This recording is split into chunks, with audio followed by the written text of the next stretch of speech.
السلام علیکم ورحمۃ اللہ وبرکاتہ۔ الحمد للہ رب العالمین والعاقبۃ للمتقین، والصلاة والسلام علی اشرف الانبیاء والمرسلین نبینا محمد وعلی آلہ وصحبہ اجمعین وبعد۔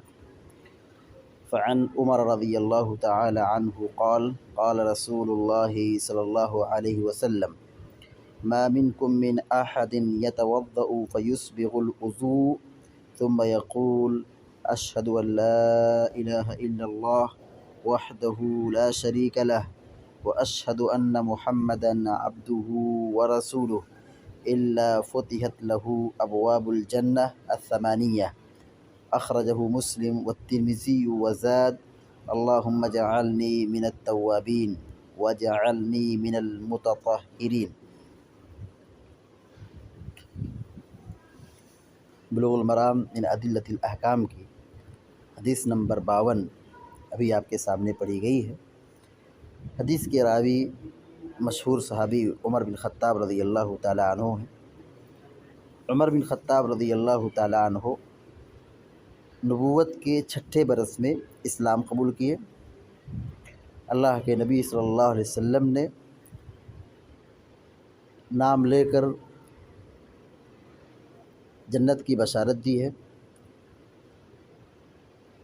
ابوبکر صدیق رضی اللہ تعالیٰ عنہ کے بعد دوسرا درجہ حضرت عمر رضی اللہ تعالیٰ عنہ کا ہے۔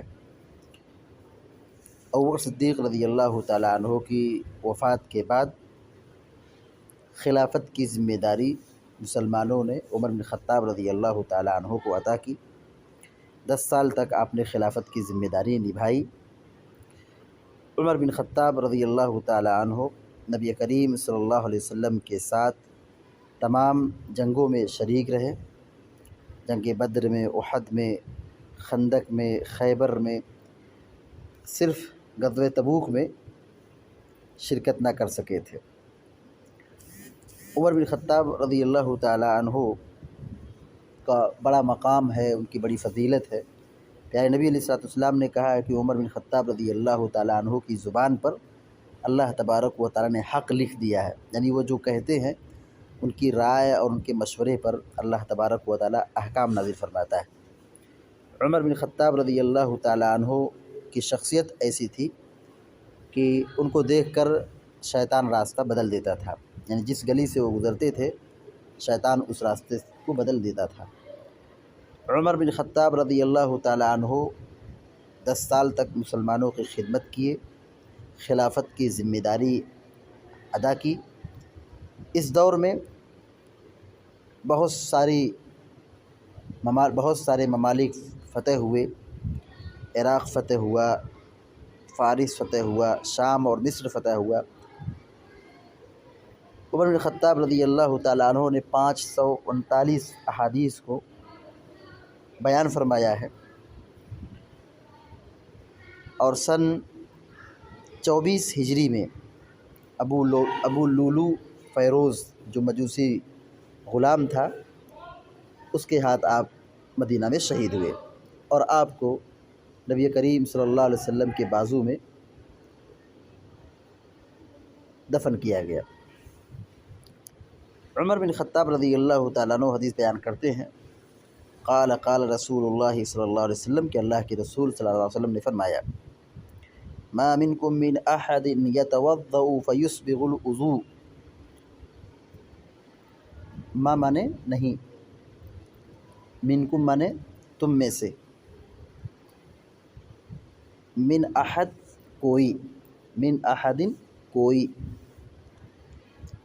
احد مانے ایک ہوتا ہے، من احد کوئی، ما منکم من احد نہیں ہے تم میں سے کوئی، ما نہیں ہے، منکم تم میں سے، من احد کوئی شخص، ما منکم من احد تم میں سے کوئی شخص نہیں ہے، یتوضأ وضو کرتا ہے، یتوضأ کا معنی کیا ہوگا؟ وضو کرتا ہے، فیسبغ الوضوء، فیسبغ مکمل کرتا ہے، اچھی طرح کرتا ہے، فیسبغ تو معنی ہوگا اچھی طرح کرتا ہے، مکمل کرتا ہے، الوضوء وضو کو، فیسبغ الوضوء وضو کو مکمل کرتا ہے، اچھی طرح وضو کرتا ہے، ثم مانے پھر، ثم مانے پھر، یقول وہ کہتا ہے، ثم یقول پھر وہ کہتا ہے یعنی دعا پڑھتا ہے، اشہد ان لا الہ الا اللہ وحدہ لا شریک لہ واشہد ان محمدا عبدہ ورسولہ الا فتحت لہ ابواب الجنہ الثمانیہ، اشہد میں گواہی دیتا ہوں، ان یہ کی، لا نہیں، الہ معبود، لا الہ کوئی معبود نہیں ہے، لا الہ کوئی معبود نہیں ہے، الا مگر، اللہ اللہ، لا الہ الا اللہ اللہ رب العالمین کے علاوہ کوئی معبود نہیں ہے، لا الہ نہیں ہے کوئی معبود، الا اللہ مگر اللہ، وحدہ وہ تنہا ہے، وحد مانے اکیلا، وحدہ اکیلا ہے، تنہا ہے، لا شریک لہ، لا مانے نہیں، شریک مانے شریک، لہو مانے اس کا، لا شریک لہ اس کا کوئی شریک نہیں، ہمسر نہیں، واشہد اور میں گواہی دیتا ہوں، واشہد اور میں گواہی دیتا ہوں، ان محمدا عبدہ ورسولہ، ان مانے یہ کہ محمدن محمد صلی اللہ علیہ وسلم، عبدہ عبد مانے بندہ، عبدہ اس کا بندہ، ورسولہ رسول مانے رسول ہو مانے اس کا، ورسولہ اور اس کا رسول، ان محمدن یہ کہ محمد صلی اللہ علیہ وسلم، عبدہ ورسولہ اس کے بندے اور رسول ہیں، اس کے بندے اور رسول ہیں، الا فتحت لہ ابواب الجنہ الثمانیہ، الا مانو مگر، فتحت مانے کھول دیا جاتا ہے، فتحت کھول دیا جاتا ہے، لہو اس کے لیے، ابواب بنے دروازے، ابواب دروازے، الجنہ جنت، الثمانیہ مانے 8، الثمانیہ 8، مگر اس کے لیے جنت کے 8 دروازے کھول دیے جاتے ہیں، الا مگر فتحت کھول دیے جاتے ہیں، لہو اس کے لیے، ابواب الجنت الثمانیہ جنت کے 8 دروازے، اخرجہ مسلم اس حدیث کو امام مسلم رحمہ اللہ نے اپنی صحیح میں بیان کیا ہے، والترمذی اور امام ترمذی نے بھی اس حدیث کو ذکر کیا ہے، وزاد اور تھوڑا سا اضافہ کیا ہے، وزاد اور بڑھایا ہے، زیادہ مانے بڑھانا، اضافہ کرنا، کیا دعا میں اضافہ ہے؟ کہتے ہیں اللہم اجعلنی من التوابین واجعلنی من المتطہرین، اللہم اے اللہ، اللہم اے اللہ، اجعلنی تو مجھے بنا، اللہم اجعلنی اے اللہ تو مجھے بنا، اللہم اجعلنی اے اللہ تو مجھے بنا، من التوابین، من مانے سے، التوابین توبہ کرنے والا، التوابین توبہ کرنے والا، رجوع ہونے والا، وجعلنی اور تو مجھے بنا، وجعلنی اور تو مجھے بنا، من المتطہرین، متطہرین کا معنی ہوگا پاکیزگی اختیار کرنے والا، پاکیزگی اختیار کرنے والے، جمع کے ساتھ، صفائی، پاکیزگی، طہارت اختیار کرنے والے، اللہم اے اللہ، اجعلنی تو مجھے بنا، من التوابین توبہ کرنے والوں میں سے، وجعلنی اور تو مجھے بنا، من المتطہرین تو طہارت، پاکیزگی، صفائی اختیار کرنے والوں میں سے۔ اب حدیث کا ترجمہ دیکھیے، حضرت عمر بن خطاب رضی اللہ تعالیٰ عنہ بیان کرتے ہیں، قال رسول اللہ صلی اللہ علیہ وسلم کہ اللہ کے رسول صلی اللہ علیہ وسلم نے فرمایا، ما منکم من احد نہیں ہے تم میں سے کوئی، یتوضؤ جو وضو کرے، فیسبغ الوضوء اور وہ مکمل اچھی طرح وضو کرے، ثم یقول پھر وضو کے بعد یہ دعا پڑھے، پھر وہ کہے اشہد میں گواہی دیتا ہوں، اللہ الہ الا اللہ، اللہ کے سوا، اللہ کے علاوہ کوئی معبود نہیں ہے، اللہ رب العالمین کے علاوہ کوئی معبود نہیں ہے۔ یعنی وضو بنانے کے بعد یہ اس وضو کی دعا کو پڑھے، یعنی جو دعا ہے اس دعا کو پڑھے۔ وحدہ، وہ اکیلا ہے، یعنی اللہ اکیلا ہے، لا شریک لہ، اس کا کوئی شریک نہیں ہے۔ اللہ رب العالمین اکیلا ہے، اس کا کوئی شریک نہیں، یعنی نہ عبادت میں، نہ الوہیت میں، نہ تخلیق میں۔ اللہ تبارک و تعالیٰ ہر اعتبار سے تنہا ہے، نہ وہ کسی کی اولاد ہے اور نہ اس کے پاس اولاد ہے، وہ بالکل اکیلا ہے، لا شریک لہ، اس کا کوئی شریک نہیں ہے۔ واشہد، اور میں یہ گواہی دیتا ہوں، ان محمدً عبدہ ورسولہ، یہ کہ محمد اس کے بندے اور اس کے رسول ہیں۔ جو یہ دعا پڑھ لے، کیا فائدہ ہے، کیا فضیلت ہے؟ اچھی طریقے سے وضو بنائے، یعنی کوئی بھی حصہ خشک نہ چھوڑے، مکمل اچھی طریقے سے سنت کے مطابق وضو بنائے، وضو کے بعد اس دعا کو پڑھے، اس دعا کو پڑھے۔ کیا فضیلت ہے؟ الا فتحت لہ ابواب الجنہ ثمانیہ، مگر اس کے لیے جنت کے 8 دروازے کھول دیے جاتے ہیں۔ سوچئے یہ فضیلت ہے کس چیز کی؟ وضو کرنے اور وضو کے بعد دعا پڑھنے کی۔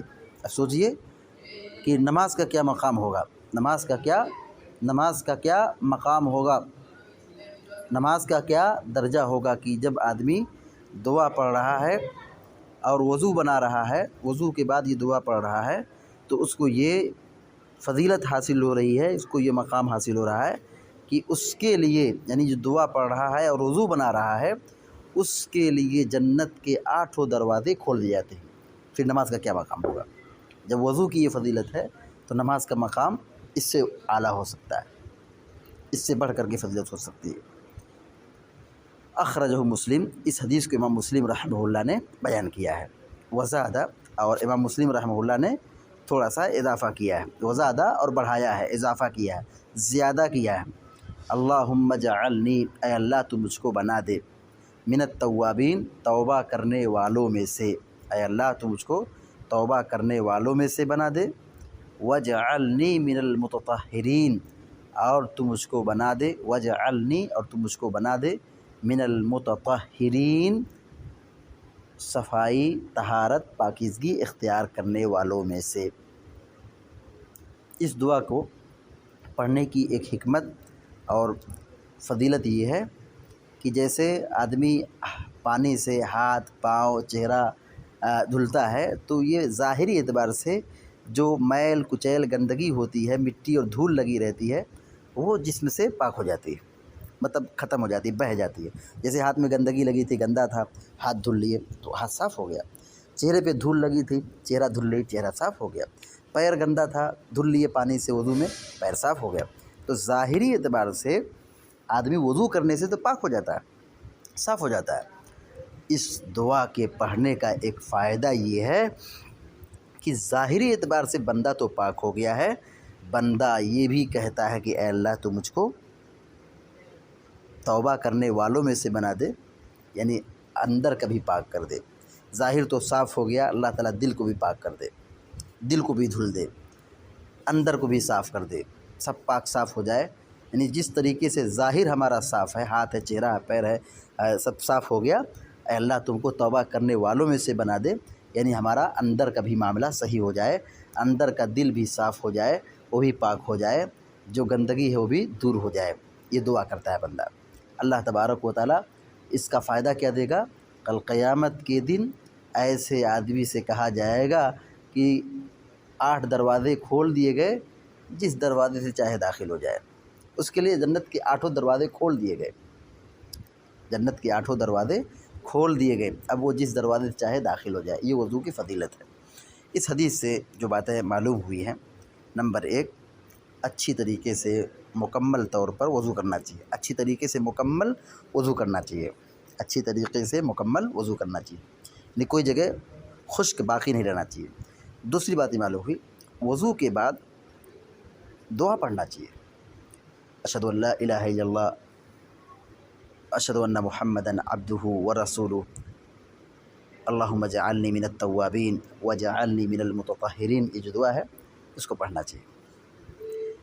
تیسری بات یہ معلوم ہوئی اس دعا کو پڑھنے کی فضیلت، اس دعا کو پڑھنے کی فضیلت کیا فضیلت ہے؟ جنت کے 8 دروازے کھول دیے جاتے ہیں، یہ فضیلت ہے۔ چوتھی بات یہ معلوم ہے کہ جنت برحق ہے، جنت برحق ہے۔ پانچویں بات یہ معلوم ہوئی کہ جنت کے دروازے ہیں، اور کتنے دروازے ہیں؟ 8 دروازے۔ جنت کے دروازے ہیں جن کی تعداد 8 ہے، جنت کے دروازے ہیں جن کی تعداد 8 ہے۔ آخری بات یہ معلوم ہوئی کہ جنت کے حصول کے لیے عمل ضروری ہے، جنت کے حصول کے لیے، جنت کو حاصل کرنے کے لیے عمل ضروری ہے، یعنی نیک کام کرنا پڑے گا۔ جنت کے دروازے کس کے لیے کھولے جاتے ہیں؟ بے نمازی کے لیے نہیں، جنت کے دروازے کھولے جاتے ہیں نماز پڑھنے والوں کے لیے، وضو بنانے والوں کے لیے۔ معلوم یہ ہوا کہ جنت کو پانے کے لیے نیک عمل کرنا پڑے گا۔ ٹھنڈی، گرمی، بارش، موسم کی سختیوں کے باوجود نماز کے لیے، عبادت کے لیے اپنے ہاتھ اور پاؤں کو دھلنا پڑے گا، وضو بنانا پڑے گا، نیکی ہے یہ۔ تو معلوم یہ ہوا کہ جنت کے حصول کے لیے، جنت کو حاصل کرنے کے لیے عمل ضروری ہے، جیسے وضو، دعا اور جملہ نیکیاں، عبادات، یہ نیکیاں ہیں۔ ان نیکیوں کا فائدہ کیا ہوگا؟ جنت ملے گی۔ کل قیامت کے دن بندوں کے اعمال کو تولا جائے گا، وہی کامیاب ہوگا جس کی نیکی زیادہ ہوگی۔ تو جنت تقاضا کرتی ہے کس چیز کا؟ نیکیوں کا، یعنی آدمی جنت چاہتا ہے، نیک کام کرنا چاہیے، وضو بنانا چاہیے، نماز پڑھنا چاہیے، سچ بولنا چاہیے، وغیرہ وغیرہ، اور جتنی نیکیاں ہیں ان سب کو انجام دینا چاہیے۔ اللہ تعالیٰ سے دعا ہے کہ اللہ تعالیٰ ہم سب کو، آپ سب کو نیک عمل کرنے کی توفیق عطا فرمائے، اور سنت کی روشنی میں وضو بنانے کی اور وضو کے بعد دعا پڑھنے کی توفیق عطا فرمائے، آمین یا رب العالمین۔ وصلی اللہ علی نبینا محمد وعلی آلہ وصحبہ اجمعین۔